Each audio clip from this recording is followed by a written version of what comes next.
Hello and welcome to the first episode of Unsolved Murders. This episode will be focusing on the Zodiac Killer.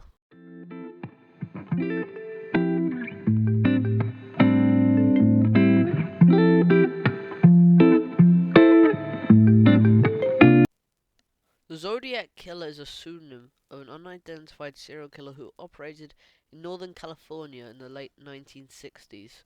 The case has been described as the most famous unsolved murder case in American history. It became a fixture of popular culture and inspired amateur detectives to attempt to solve it. The Zodiac murdered 5 known victims in the San Francisco Bay Area between December 1968 and October 1969, operating in rural, urban, and suburban settings. He targeted young couples and a lone male taxi driver. His known attacks took place in Benicia, Vallejo, unincorporated Napa Country, and the city of San Francisco. 2 of his wounded victims survived. The Zodiac claimed to have murdered 37 victims. He has been linked to several other cold cases, some in Southern California or outside the state. The Zodiac coined this name in a series of taunting letters and cards that he mailed to regional newspapers, in which he threatened killing sprees and bombings if they were not printed. Some of the letters included cryptograms or ciphers, in which the killer claimed that he was collecting his victims as slaves for the afterlife. Of the 4 ciphers he produced, 2 remain unsolved, and 1 was cracked only in 2020. While many theories regarding the identity of the killer have been suggested, the only suspect authorities ever publicly named was Arthur Lee Allen, a former elementary school teacher who died in 1992. Although the Zodiac ceased written communications around 1974, the unusual nature of the case led to international interest that has been sustained throughout the years. The San Francisco Police Department marked the case inactive in April 2004, but reopened it at some point prior to March 2007. The case also remains open in the city of Vallejo, as well as in Napa. The Solano counties, the California Department of Justice, has maintained an open case file on the Zodiac murders since 1969. Although the Zodiac claimed in letters to newspapers to have committed 37 murders, investigators agree on 7 confirmed assault victims, 5 of whom died and 2 survived. They are David Arthur Faraday, 17, and Betty Lou Jensen, 16, were shot and killed on December 20th, 1968, on Lake Herman Road within the city limits of Benicia. Michael Renaud Magoo, 19, and Darlene Elizabeth Ferrin, 22, were shot on July 4th, 1969, in the parking lot of a Blue Rock Springs park in Vallejo. Magoo survived the attack. Ferrin was pronounced dead on arrival at Kaiser Foundation Hospital. Brian Calvin Hartnell, 20, and Cecilia Ann Shepard, 22, was stabbed on September 27th, 1969, at Lake Berryessa in Napa County. Hartnell survived, but Shepard died because of her injuries a couple of days later on September 29th.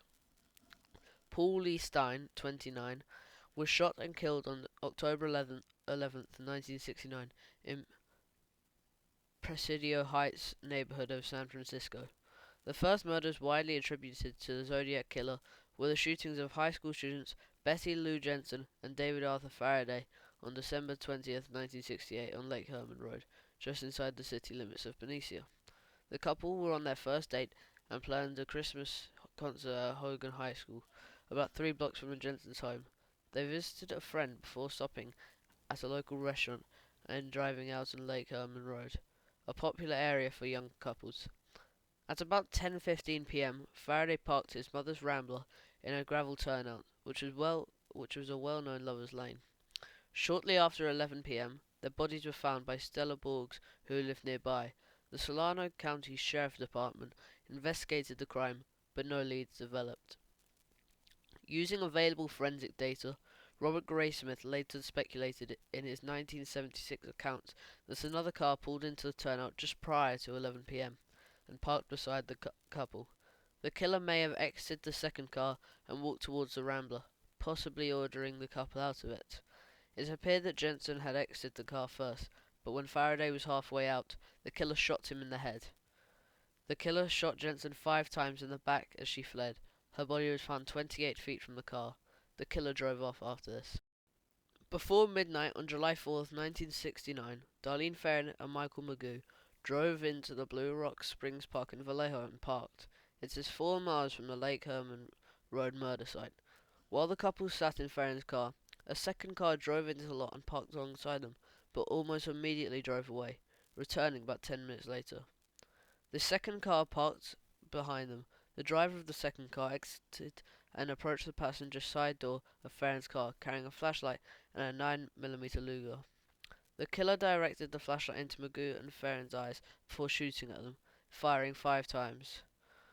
Both victims were hit, and several bullets passed through Magoo and into Ferrin. The killer walked away from the car, but returned and shot each victim twice more before driving off. On July 5th, 1969, at 12:40 a.m., a man phoned the Vallejo Police Department to report and claim responsibility for the attack. The caller also took credit for the murders of Jensen and Faraday 6.5 months earlier. Police traced the call to a phone booth at a gas station at Springs Road from Tuolumne, located about 3/10 of a mile from Ferrin's home and a few blocks from the Vallejo Police Department. Ferrin was pronounced dead at the hospital. Magoo survived the attack despite being shot in the face, neck, and chest. Magoo described his attacker as a 26 to 30-year-old, 195 to 200 pounds, or possibly even more, 5'8" white male with short, light brown, curly hair. On August 1st, 1969, 3 letters purportedly supported by the killer, prepared by the killer, were received at the Vallejo Times-Herald, the San Francisco Chronicle, and the San Francisco Examiner. The nearly identical letters, subsequently described as by a psychiatrist to have been written by someone you would expect to be brooding and isolated, took credit for the shootings at Lake Herman Road and Blue Rock Springs. Each letter also included 1/3 of a 408 symbol cryptogram, which the killer claimed contained his identity. The killer demanded they be printed on each paper's front page, or he would cruise around all weekend, killing lone people in the night, then move on to kill again, until I end up with a dozen people over the weekend. The Chronicle published its third of the cryptogram on page 4 of the next day's edition. An article printed alongside the code quoted Vallejo Police Chief Jack E. Stiltz as saying, "We are not satisfied that the letter was written by the murderer," and requested the writer send a second letter with more facts to prove his identity. The threatened murders did not happen, and all 3 parts of the cryptogram were eventually published. On August 7th, 1969, the San Francisco Examiner received a letter with the salutation, "Dear Editor, this is the Zodiac speaking." This was the first time the killer had used this name for identification. The letter was a response to Chief Stilt's request for more details that would prove he had killed Faraday, Jensen, and Ferrin. In it, the Zodiac included details about the murders that they had not yet been released to the public. He also said that when the police cracked his code, they will have me. Author Soren Rose Korsgaard explains that the episode paragraph in this letter referenced the Alfred Hitchcock presents episode Museum Piece. The attachment of a light to a gun was a plot element which Zodiac adopted. The episode dialogue also contains the phrase, "the most dangerous game." Zodiac was both referring to and acting out Hitchcock story elements. On August 8th, 1969, Donald and Betty Harden of Salinas, California cracked the 408 symbol cryptogram.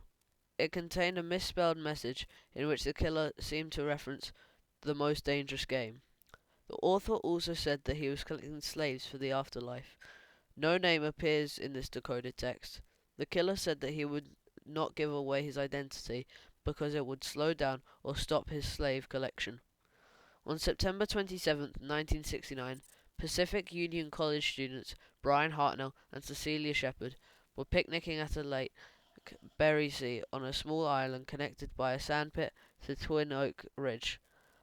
A white man, about 5 feet 11 inches, weighing more than 170 pounds, approached them, wearing a black executioner's type hood with clip-on sunglasses over the eye holes and a bib-like device on his chest that had a white 3 by 3 inch cross circle symbol on it. He approached them with a gun, which Hartnell believed to be a .45. The hooded man claimed to be an escaped convict from jail with a two-word name, in either Colorado or Montana. A police officer later inferred that the man had been referring to a jail in Deer Lodge, Montana, where he had killed a guard and subsequently stolen a car. He said that he needed their car and money to travel to Mexico because their stolen vehicle was too hot. The killer had brought pre-cut lengths of the plastic clothesline and told Shepherd to tie up Hartnell before he tied her up. The killer checked and tightened Hartnell's bonds after discovering that Shepherd had bound Hartnell's hands loosely. Hartnell initially believed this event to be a bizarre robbery, but the man drew a knife and stabbed them both repeatedly. Hartnell suffered 6 and Shepherd 10 wounds in the process. The killer hiked 500 yards up to Knoxville Road, drew the cross-circle symbol on Hartnell's car door with a black felt-tip pen, and wrote beneath it, Vallejo 12-20-68, 7-4-69, September 27-69-630, by knife. At 7:30 p.m., the killer called the Napa County Sheriff's Office from a pay telephone to report this latest crime. The caller first stated to the operator that he wished to report a murder, no, a double murder, for saying that he had committed the crime. Kvon radio reporter Pat Stanley found the phone, still off the hook, a few minutes later at the Napa car wash on Main Street in Napa. It was a few blocks from the sheriff's office and 27 miles from the crime scene. Detectives lifted a still wet palm print from the telephone, but were never able to match it to any suspect. After hearing the victim's screams for help, a man and his son fishing in the nearby cove discovered the couple and got help by contacting park rangers. Napa County Sheriff Deputies Dave Collins and Ray Land were the first law enforcement officers to arrive at the crime scene. Shepherd was conscious when Collins arrived, and provided him with a detailed description of the attacker. Hartnell and Shepherd were taken to the Queen Valley Hospital in Napa by ambulance. Shepherd lapsed into a coma during transport, never regained consciousness, and died 2 days later. Hartnell survived to recount his tale to the press. Napa County Detective Ken Narlow, who was assigned to the case from the outset, worked on solving the crime until his retirement from the department in 1987. 2 weeks later, on October 11th, 1969, a white male passenger enters the taxi driven by Paul Stein at the intersection of Mason and Geary Streets, 1 block from the Union Square in San Francisco, requesting to be driven to Washington and Maple Streets in Presidio Heights. For reasons unknown, Stein drove 1 block past Maple to Cherry Street. The passenger shot Stein once in the head with a 9mm handgun, took the driver's wallet and car keys, and tore away a section of his blood-stained shirt tail. 3 teenagers across the street at 9:55 p.m. saw the incident and phoned the police while the crime was in progress. They observed a man wiping the cab down before walking away toward the Presidio, 1 block to the north, 2 blocks from the crime scene. Patrol officers Don Falk and Eric Zelms, responding to the call, observed a white man walking along the sidewalk east on Jackson Street and stepping onto a stairway leading up to the front yard of one of the homes on the north side of the street. The encounter lasted only 5 to 10 seconds. Falk estimated the white male pedestrian to be 35 to 45 years old, 5 feet 10 inches tall, with a crew cut, similar to but slightly older and taller than the description provided by the teenagers, who observed the killer in and out of Stein's cab. The teenagers described the suspect to be 25 to 30 years old, with a crew cut and standing approximately 5 feet 8 inches to 5 feet 9 inches tall. However, the police radio dispatcher had alerted officers to look out for a black suspect, so Falcons Elms drove past the perpetrator without stopping. The mix-up in descriptions remains unexplained. A search ensued, but no suspects were found. This was the last officially confirmed murder by the Zodiac killer. The Stein murder was initially believed to be a routine robbery that had escalated into homicidal violence. However, on October 13th, the San Francisco Chronicle received a new letter from Zodiac that claimed credit for the killing and contained a torn section of Stein's bloody shirt to prove this fact. The three teen witnesses worked with a police artist to prepare a composite sketch of Stein's killer. A few days later, this police artist returned, working with the witnesses to prepare a second composite sketch. Detectives Bill Armstrong and Dave Toschi were assigned to this case. The San Francisco Police Department investigated an estimated 2,500 suspects over a period of years. On October 14, 1969, the Chronicle received another letter from the Zodiac, this time containing a swatch of Paul Stein's shirt tail as proof he was the killer. It also included a threat about killing schoolchildren on a school bus. To do this, Zodiac wrote, "Just shoot out the front tire and then pick off the kiddies as they come bouncing out." At 2 p.m. on October 20th, 1969, someone claiming to be the Zodiac called the Oakland Police Department, demanding that one of the two prominent lawyers, F. Lee Bailey or Melvin Belly, appear on AM San Francisco, a talk show on KGO TV hosted by Jim Dunbar. Bailey was not available, but Belly did not appear on the show. Dunbar appealed to the viewers to keep the lines open. Someone claiming to be the Zodiac called several times, and Belly asked the caller for a less ominous name, and the caller picked Sam. The caller said he would not reveal his true identity, as he was afraid of being sent to the gas chamber, then California's capital punishment method. Belly arranged a rendezvous to meet the caller outside a shop on Mission Street in Daly City, but no one arrived. The call was later traced back to a patient in a mental institution, and investigators concluded that the man was not the Zodiac. On November 8th, 1969, the Zodiac mailed a card with another cryptogram consisting of 340 characters. This cipher, dubbed Z340, remained unsolved for over 51 years. On December 5th, 2020, it was deciphered by an international team of private citizens, including American software engineer David Oranchak, Australian mathematician Sam Blake, and Belgian programmer Charles van Eyck.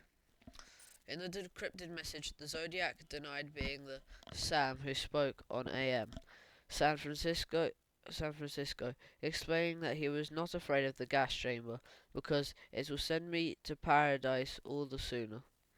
The team submitted their findings to the Federal Bureau of Investigation, which verified the discovery.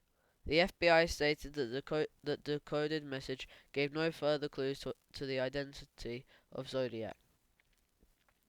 On November 9th, 1969, the Zodiac mailed a 7-page letter stating that two policemen stopped and actually spoke with him 3 minutes after he shot Stein.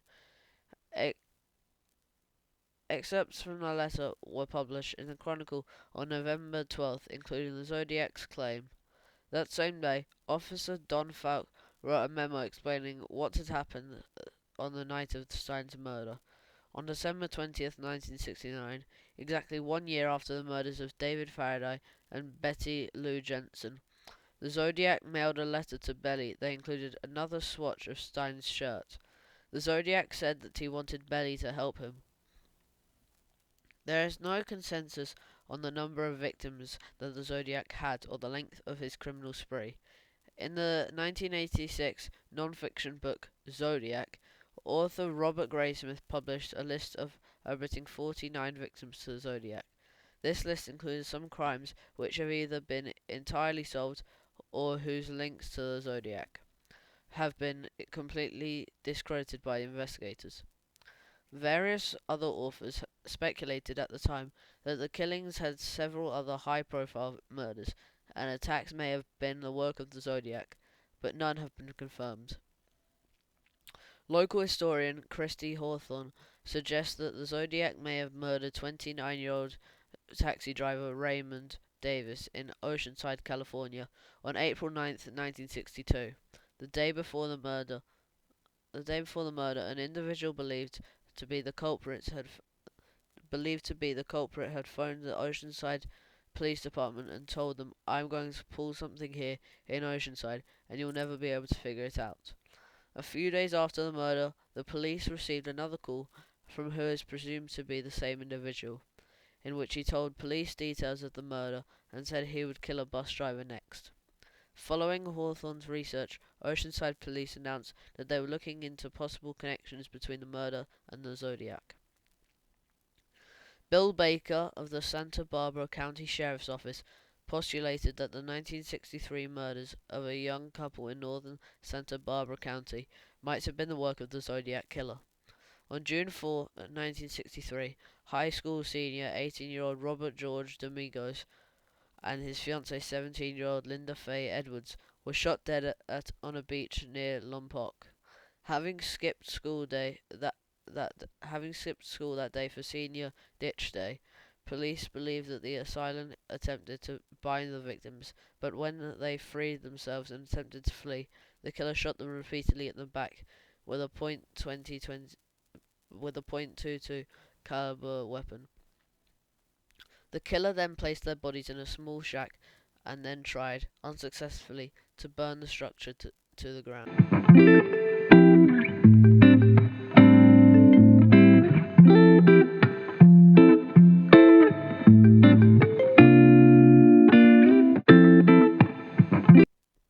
On February 5th, 1964, Johnny Ray Swindle, 19, and Joyce Ann Swindle, 19, a newlywed couple from Alabama, were gunned down while walking along Ocean Beach in San Diego, California, while on their honeymoon. Their killer, who was on a nearby cliff with a .22 caliber rifle, shot them from a distance. Johnny remained alive for hours, despite bullet wounds to his back, left thigh, left ear, and temple. Joyce died almost instantly after she was shot in the back, left arm, and head. The suspect then took Johnny's wallet when he succumbed to his wounds and then left the crime scene. Police speculated that the two victims were of a thrill killer, and Rita Swindle, Johnny's sister, has theorized that the murders might have been the earliest slayings of the Zodiac. Cherry Joe Bates, 18, was stabbed to death and nearly decapitated on October 30th, 1966, at Riverside City College in Riverside. Bates' possible connection to the Zodiac only appeared 4 years after her murder, when San Francisco Chronicle reporter Paul Avery received a tip regarding similarities between the Zodiac killings and the circumstances surrounding Bates' death. On June 8, 1967, Enadine Molina Martinez, 35, and Fermin Rodriguez, 36, were attacked and murdered at around 10 p.m. on Velicitos Road in Alameda County, California, while they were relaxing in their vehicle. A stranger approached them and told them to get out of the car. Fermin was shot as he exited the car, and the killer abducted Enadine, leaving Rodriguez dead beside Molina's car. The killer then stopped by the entrance of Sunol Regional Wilderness Preserve, where Enadine tried to escape. The abductor then shot her twice in the back, killing her instantly before driving off. Shortly afterward, a nearby resident called the Santa Rita police substation to report 2 gunshots. Officers found Enadine's lifeless body at 11 p.m. Authorities then discovered her car, parked on Velicitos Road, where they found the body of Fermin. He had been shot twice from the front, once in the chest and once in the shoulder. The weapon was a .22 caliber. Rape and robbery was ruled out as a motive. The murders occurred close to Pleasanton, California, where the Zodiac mailed a letter in March 1971 to the Los Angeles Times newspaper. On February 21st, 1970, John Franklin Hood, 24, who had served decorated time in Vietnam in the 64th Armored Division, and his fiancée, Sandra Garcia, 20, who worked at the California Department of Motor Vehicles and was a Bishop High School graduate and Santa Barbara City College student, visited East Beach in Santa Barbara, California. The couple were discovered the following day lying face down on their blankets. Hood suffered from 11 knife wounds, the majority inflicted to his face and back, with Garcia receiving the brunt of the vicious attack, leaving her almost unrecognizable. The bone-handled fish knife used in their murder was retrieved from beneath the blanket, partially buried in the sand, where there appeared to be no interference and robbery was ruled out. The double murder bore many similarities to the previous murders of Domingos and Edwards, 30 miles west of the attack and 7 years earlier, as well as Lake Berryessa attack on Hartnell and Shepherd.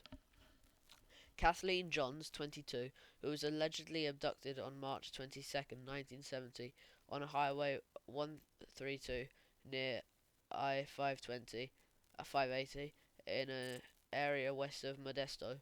Johns escaped from the car of a man who drove her and her infant daughter around the area between Stockton and Patterson for approximately 11.5 hours. On June 19th, 1970, 25-year-old police sergeant Richard Philip Redditch was gunned down by 3 shots from a .38 caliber revolver at a point-blank range through the driver's side window of his vehicle, while in the process of serving a parking ticket on a 600 block Waller Street in the Haight-Ashbury district of San Francisco, California. Police investigated a possible link to the Zodiac, who alluded to his responsibility for the crime in taunting notes to authorities. However, no direct evidence has ever been established between Radich's deaths and the Zodiac. Donna Ann Lass, 25, was last seen September 6, 1970 in State Line, Nevada. A postcard bearing an advertisement for Forest Pines condominiums near Incline Village at Lake Tahoe, pasted on the back, was received at the Chronicle on March 22, 1971. No evidence has been uncovered to connect Lass's disappearance with the Zodiac killer.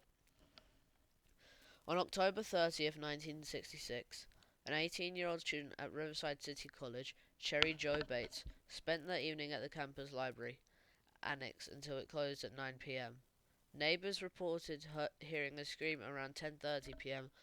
Bates was found dead the next morning, a short distance from the library, between 2 abandoned houses slated to be demolished for campus renovations. The wires in her Volkswagen's distributor cap had been pulled out. She was brutally beaten and stabbed to death. A man's Timex watch with a torn wristband had been found nearby. The watch had stopped at 12:24, but police believed the attack had occurred much earlier. The typewritten confession received by Riverside Police and the Riverside Press Enterprise, November 29th, 1966. A month later, on November 29th, 1966, nearly identical typewritten letters were mailed to the Riverside Police and the Riverside Press Enterprise, titled The Confession.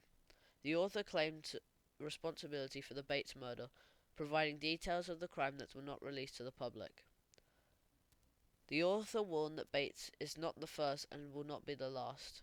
In December 1966, a poem was discovered carved into the bottom side of a desktop in Riverside City College library, titled Sick of Living, Unwilling to Die.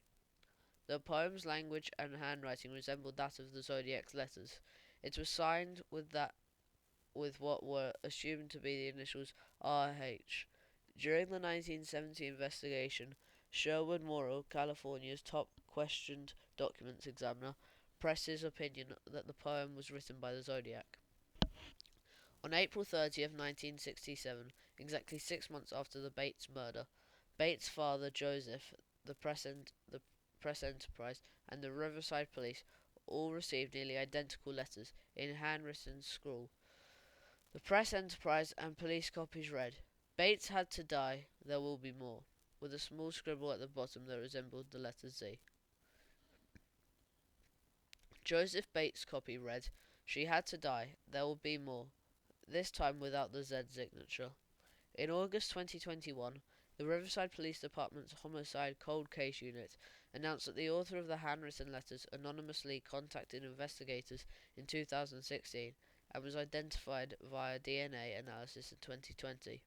He admitted the correspondence was a distasteful hoax and apologized, explaining that he had been a troubled teenager who wrote letters as a means of seeking attention. Investigators confirmed that the, the author was not the Zodiac. On March 13, 1971, 5 months after Avery's article linking the Zodiac to the Riverside murder, the Zodiac mailed a letter to the Los Angeles Times. In, in the letter, he credited to the police, instead of Avery, for discovering his Riverside activity. But they are only finding the easy ones. There are a hell of a lot more down there.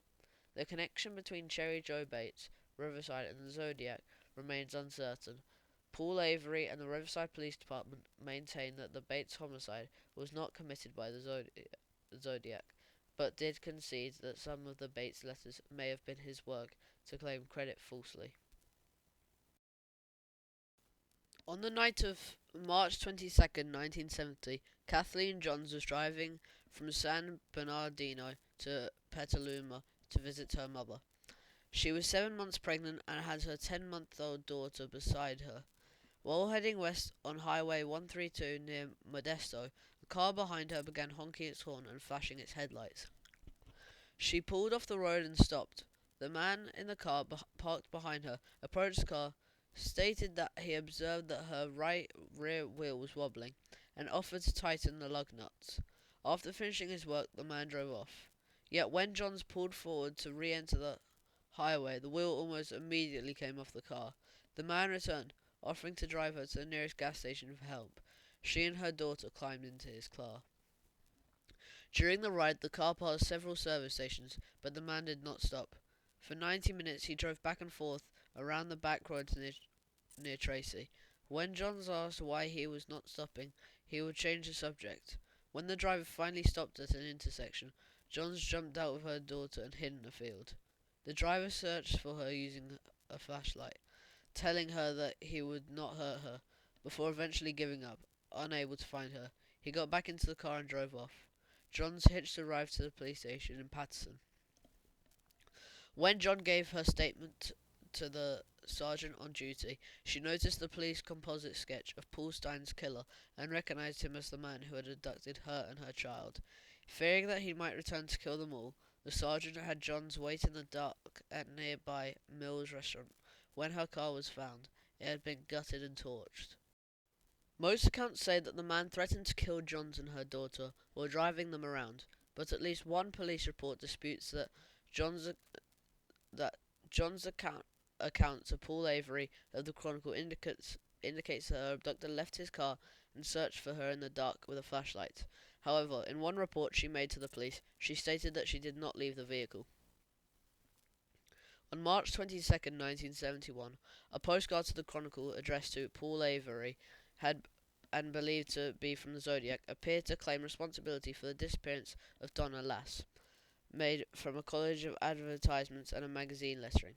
It featured a scene from an advertisement for Forest Pines condominiums and the text Sierra Club, sought victim 12, peeked through the pines, past Lake Tahoe areas, and around the snow.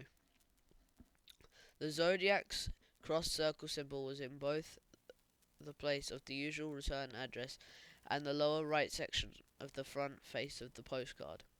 Lass was as a registered nurse at the first aid station in Sahara Tahoe Hotel and Casino. She worked until about 2 a.m. on September 6, 1970, treating her last patient at 1:40 a.m. and her last logbook entry was timed at 1:50 a.m. Later that same day, both Lass's employer and her landlord received phone calls from an unknown male falsely claiming that Lass had left town because of a failed family emergency. Lass did not have a family emergency at this time. Lass was never found and the caller had never been identified. Her car was found parked near her apartment in State Line, Nevada, but nobody saw her leave the casino. All of her personal belongings were left behind at her home, except her purse and the clothes she was wearing the night she vanished. What appeared to be a gravesite was discovered near the Claire Tappan Lodge in Northern California on Sierra Club property on December 27th, 1974. A Christmas card was mailed to Mary Piker, Lass's sister, portraying trees covered in snow. Once opened, it revealed a message that was part of the card itself: holiday greetings and best wishes for a happy new year, followed by the handwriting, best wishes, Saint Donna and Guardian of the Pines. The envelope was addressed to Mrs. Mary Piker, 1609 South Grange, Sioux Falls, South Dakota. It was postmarked 940, either from South Mateo or Santa Clara County. Donna was listed as a survivor in the 1973 obituary of her father, but she was but she was listed as deceased in the 1982 obituary of her mother. No evidence has ever been uncovered to definitely connect the Lass's appearance with the Zodiac killer.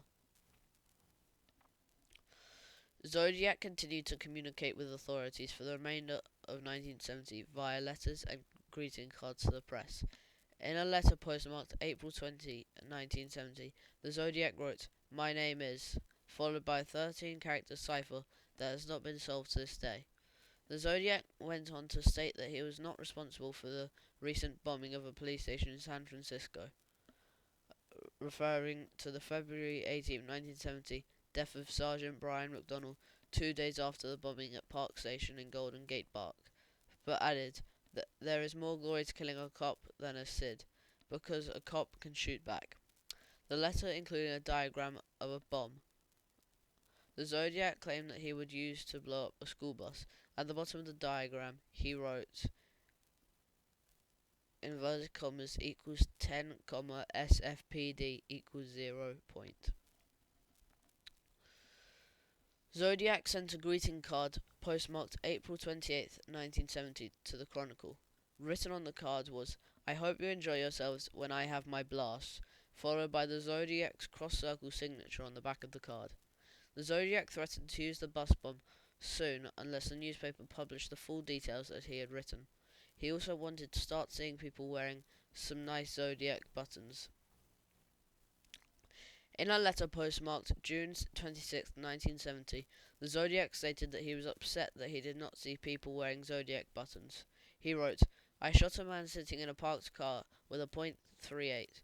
The Zodiac was possibly referring to the murder of a 25-year-old Sergeant Richard Radich 1 week earlier, at 5:25 a.m. on June 19th. Radich was writing a parking ticket in his squad car when an assailant unrelated to the traffic violation shot him in the head with a .38 caliber pistol through the closed driver's side window. Radich died 15 hours later. The San Francisco Police Department, SFPD, denies that the Zodiac was involved. The murder remains unsolved. Included with the letter was a Phillips 66 road map of the San Francisco Bay Area. On the image of Mount Diablo, the Zodiac had drawn a cross circle similar to those from previous correspondence. At the top of the cross circle, he placed a 0, a 3, a 6, and a 9. The accompanying instructions stated that the 0 was to be set to mag. The letter also included a 32-letter cipher that the killer claimed would, in conjunction with the code, lead to the location of a bomb that he had buried and set to detonate in the fall. The cipher was never decoded, and the alleged bomb was never located. The killer signed the note with -12 SFPD-0. In a letter to the Chronicle postmarked July 24th, 1970, the Zodiac took credit for Kathleen John's abduction, 4 months after the incident. In a July 26, 1970 letter, the Zodiac paraphrased a song from the Mikado, adding his own lyrics about making a little list of the ways in which he planned to torture his slaves in paradise. The letter was signed with a large, exaggerated cross-circle symbol and a new score, equals 13, SFPD equals 0.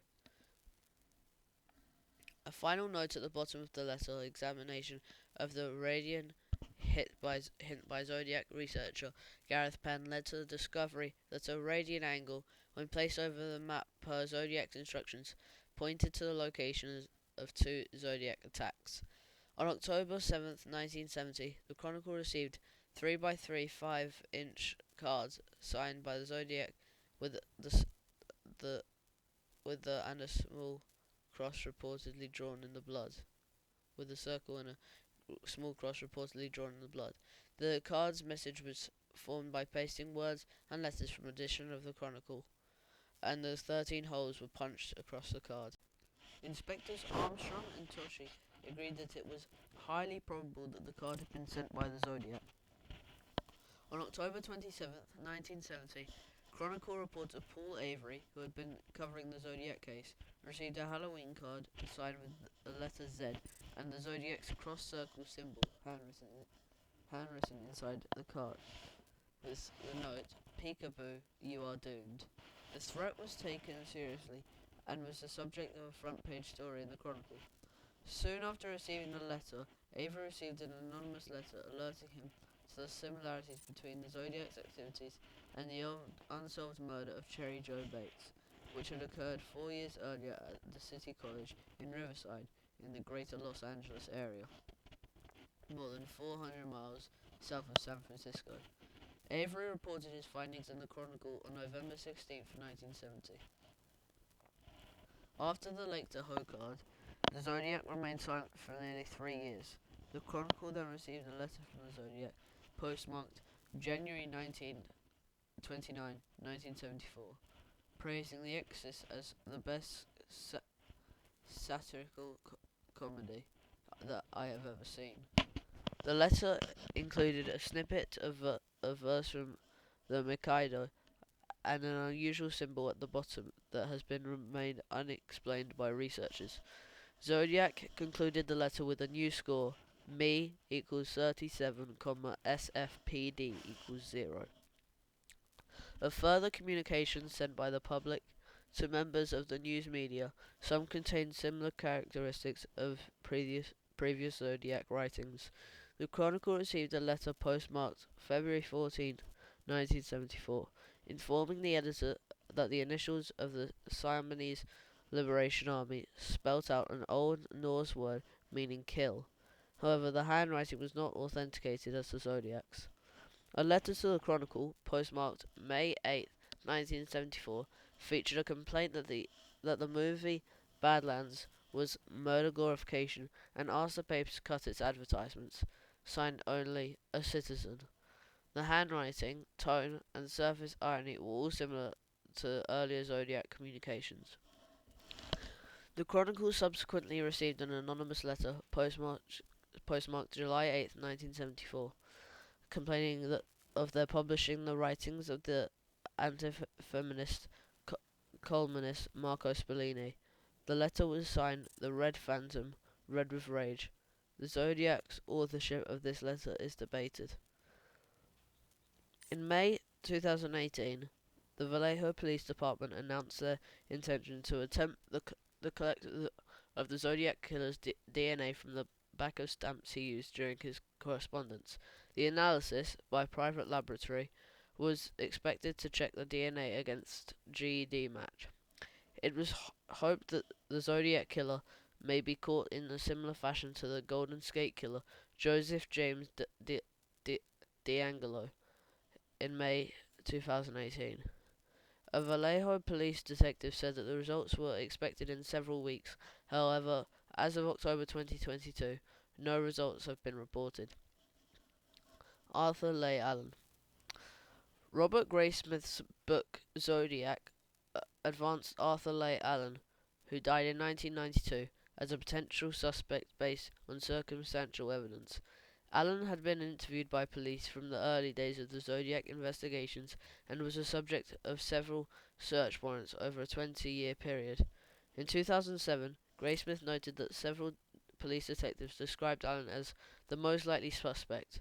In 2010, Dave Toshi stated that all the evidence against Allen ultimately turned out to be negative.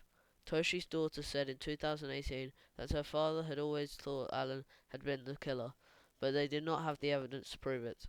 Mark Ruffalo, who portrayed Toshi in the 2007 film Zodiac, commented, "If you get into who these cops were, you realize how they have to take their hunches, their personal beliefs out of it. Dave Toshi said to me, as soon as that guy walked in the door, I knew it was him. He was sure he was sure he had him, but he never had a solid piece of evidence, so he had to keep investigating every other lead." On October 6, 1969, Allen was interviewed by Detective John Lynch of the Vallejo Police Department. Allen had been reported in the vicinity of the Lake Berrycia attack against Hartnell and Shepard on September 27, 1969. He described himself scuba diving at South Point on the day of the attacks. Allen again came to the police attention in 1971 when his friend Donald Cheney reported to police in Manhattan Beach, California, that Allen had spoken of his desire to kill people, used the name Zodiac, and secured a flashlight to a firearm for visibility at night. According to Cheney, this conversation occurred no later than January 1st, 1969. Jack Mullinax of the Vallejo Police Department subsequently wrote that Allen had received a dishonorable discharge from the U.S. Navy in 1958 and had been fired from his job as an elementary school teacher in March 1968 after allegations of sexual misconduct of students. He was generally well regarded by those who knew him, but was also described as fixated on young children and angry at women.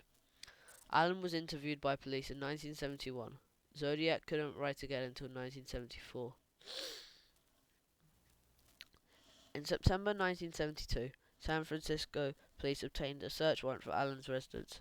In 1974, Allen was arrested for assaulting a 12-year-old boy. He pleaded guilty and served 2 years imprisonment. Vallejo police served another search warrant at Allen's residence in February 1991, 2 days after Allen's death in 1992.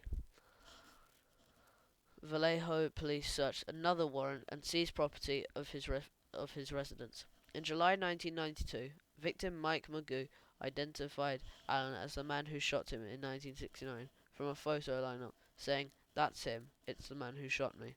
However, police officer Donald Falk, who is speculated to have seen the Zodiac fleeing from the Stein killing, said in 2007, who is speculated to have seen the Zodiac fleeing from the Stein killing, said in 2007 documentary, his name was Arthur Leigh Allen, that Allen weighed over 100 pounds more than the man he saw, adding that to his face was too round. Nancy Slover, who received the call from the Zodiac in the aftermath of the Magoo-Ferrin shooting, said that Allen did not sound like the man on the phone. Other evidence exists against Allen, albeit entirely circumstantial. A letter sent to the Riverside Police Department from Bates Killer was typed with a Royal typewriter with an Elite type, the same brand found during February 1991 search of Allen's residence. He owned and wore a Zodiac brand wristwatch.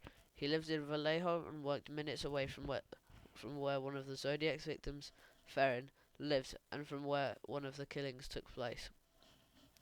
In 2002, the SFPD developed a partial DNA profile from the saliva on stamps and envelopes of Zodiac's letters. The SFPD compared this partial DNA to that of Arthur Leigh Allen. A DNA comparison was also made with the DNA of Don Cheney, who was Allen's former close friend and the first person to suggest Allen may be the Zodiac killer. Since neither test result indicated a match, Allen and Cheney were excluded as the contributors of the DNA. Retired police handwriting expert Lloyd Cunningham, who worked on the Zodiac cases for decades, stated, they gave me banana boxes full of Allen's writing, and none of his writing even came close to the Zodiac, nor did DNA extracted from the envelopes on the Zodiac letters come close to Arthur Leigh Allen. Gary Francis Post. In October 2021, the Case Breakers, claiming to be a team of 40 cold case investigators, composed of former law enforcement investigators, military intelligence officers, and journalists, claimed to have identified the Zodiac killer as Gary Francis Post, who died in 2018 at the age of 80. The team claimed to have uncovered forensic evidence and photos from Post's darkroom, and noted that scars on Post's forehead that matched those they said were described on the killer. They also claimed that removing the letters of Post's name from one of the Zodiac's cryptograms revealed an alternate message. The FBI subsequently stated that the case remained open and there is no new information to report, while local law enforcement expressed skepticism to the Chronicle regarding the team's findings. Riverside police officer Ryan Railsback said the case breakers' claims largely relied on circumstantial evidence, and author Tom Voigt, the Zodiac killer, said the claims were bullshit. Voigt noted that no witnesses in the case described Zodiac as having scars on his forehead. Other suspects. In 2018, an independent inquiry by Italian journalist Francesco Amison implicated Joseph aka Giuseppe uh, Bevilacqua, former superintendent of the Florence American Cemetery and Memorial, as a suspect in both the Zodiac and Monster Florence murder cases. Bevilacqua testified at the trial of Monster Florence prime suspect Pietro Pacchiani in 1994. Amicone alleged that on September 11, 2017, Bevilacqua confessed to being the killer in both cases. Investigations by Italian authorities into Bevilacqua were suspended in 2021. In 2009, an episode of the History Channel television series Mystery Quest investigated newspaper editor Richard Gaykowski during the time of the murders. Gaykowski worked for Good Times, a San Francisco counterculture newspaper. His appearance resembled the composite sketch, and Nancy Slover, the Vallejo police dispatcher, who was contacted by the Zodiac shortly after Blue Rock Springs attack, identified a recording of Gaykowski's voice being the same as the Zodiac's. Retired police detective Steve Hoddle argues in his book The Black Dahlia Avenger that his father, George Hoddle, was the 1947 Black Dahlia killer, whose victims include Elizabeth Short. The book led to the release of previously suppressed files and wire recordings by the Los Angeles District Attorney Office of his father, which showed that the elder Hoddle had been a prime suspect in Short's murder. District Attorney Steve Kay subsequently wrote a letter, which is published in the revision edition, stating that if George Hoddle was still alive, he would be prosecuted for the crimes. In a follow-up book, Hoddle argued a circumstantial case that his father was also the Zodiac killer, based upon the police sketch. The similarity of the style of the Zodiac killers to the Black Dahlia Avenger letters and question document explanation. Police informants accused Richard Marshall of being the Zodiac killer, claiming that he privately hinted at being a murderer. Marshall lived in Riverside in 1966 and San Francisco in 1969, close to the scenes of the Bates and Stein murders. He was a silent film enthusiast and projectionist, screening Segundo de Chaumont's The Red Phantom, 1907, a name used by the author of a possible 1974 Zodiac letter. Detective Ken Narlow said that Marshall makes good reading, but is not a very good suspect in my estimation. In February 2014, it was reported that Louis Joseph Myers had confessed to a friend in 2001 that he was the Zodiac killer after learning he was dying from cirrhosis of the liver. He requested that his friend, Randy Kenny, go to the police upon his death. Myers died in 2002, but Kenny allegedly had difficulties getting officers to cooperate and take the claim seriously. But there are several potential connections between Myers and the Zodiac case. Myers attended the same high schools as victims David Faraday and Betty Lou Jensen, and allegedly worked in the same restaurant as victim Darlene Ferrin during 1971 to 1973 period, when no Zodiac letters were received. Myers was stationed overseas with the military. Kenny says that Myers confessed he targeted couples because he had a bad breakup with a girlfriend, while officers associated are, with the case are skeptical. They believe the story is credible enough to investigate if Kenny could produce credible evidence. Robert Ivan Nichols, also known as Joseph Newton Chandler III, was a formerly unidentified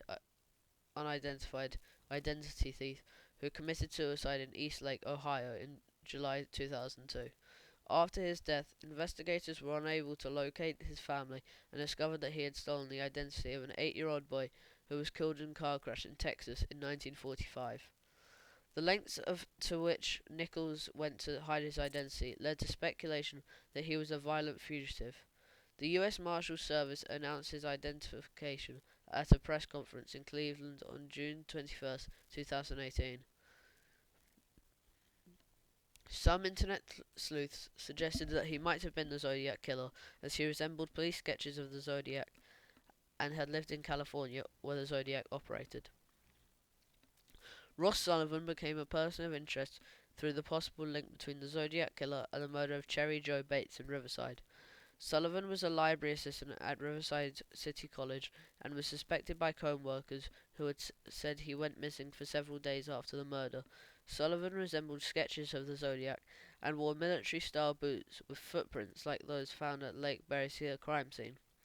Sullivan was hospitalized multiple times for bipolar disorder and schizophrenia.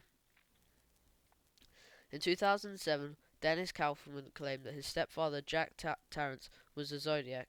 Kaufman turned several times over to the FBI, including a hood similar to the one worn by the Zodiac. According to news sources, DNA analysis conducted by the FBI on the items were deemed inconclusive in 2010.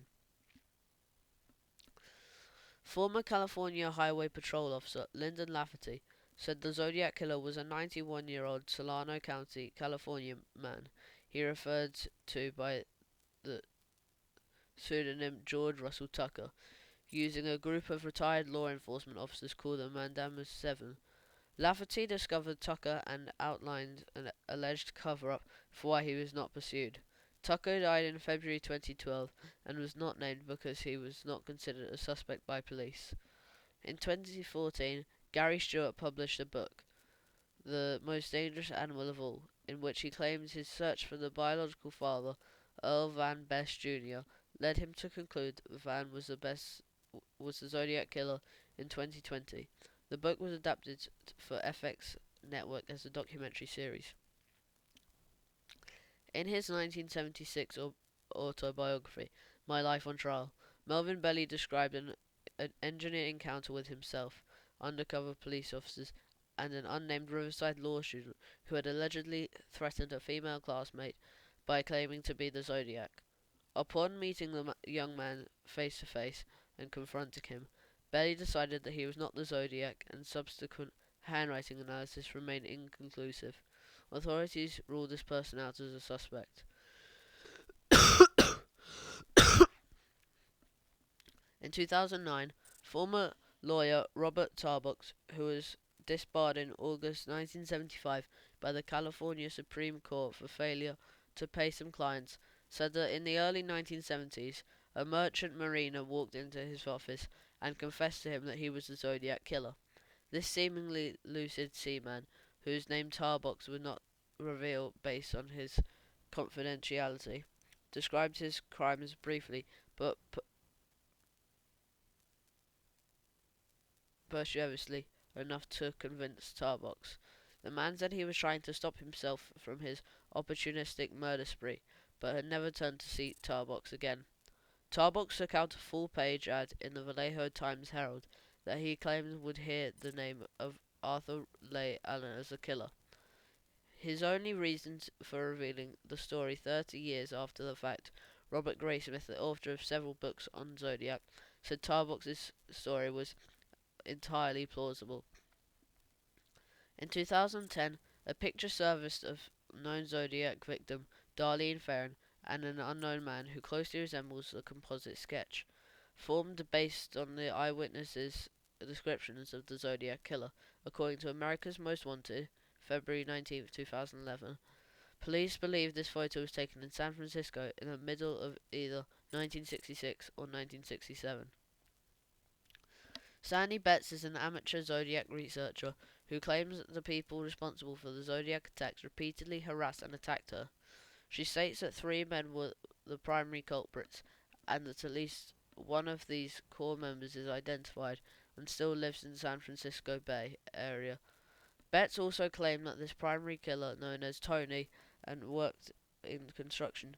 She estimates several dozen fatal Zodiac attacks overall. In her narrative, some elements of Zodiac crimes are theatrical in nature. According to researcher Tom Voigt, fingerprint comparison in February 1989 eliminated 1970 serial killer Ted Bundy as the person of interest in the Zodiac case. Serial killer Edward Edwards, who committed 5 murders between 1977 and 1996, was linked to the Zodiac murders and several other unsolved cases by former cold case detective John A. Cameron. Cameron tied Edwards to the West Memphis 3, the Atlanta child murders, the 2001 Anthrax attacks, the killing of Chandra Levy, and the murder of Kent Heathlolt. He also documented similarities between the murder of John Bennett Ramsey and the Zodiac's known crimes. The fake ransom note contained Zodiac-like misspellings and references to crime films. One of these films was Dirty Harry, which a Zodiac referenced in his correspondence. Cameron also wrote that John Bennett told a neighbor that she would meet Santa Claus on the night that she was later killed. The Zodiac wore an elaborate costume at Lake Bereshill and claimed to use disguises when he committed his crimes. However, his theories were met with almost universal disdain, especially from law enforcement. Ted Kaczynski, a domestic terrorist and mathematician, also known as the Unabomber, was investigated for possible connection to the Zodiac killer in 1966. Kaczynski worked in Northern California at the time of the Zodiac murders and, like the Zodiac, had an interest in crypt, cryptography and threatened the press into publishing his communications. Kaczynski was ruled out by both the FBI and the SFPD based on fingerprint and handwriting comparison, and by his absence from California on certain dates of known Zodiac activity. The Manson family, following the capture of Charles Manson and his murderous cult, a 1970 report by the California Bureau of Criminal Identification and Investigation stated that all male members of the Manson family have been investigated and eliminated as Zodiac suspects. Thank you for listening. I hope you enjoyed. Follow on Spotify, listen on Spotify. Thank you.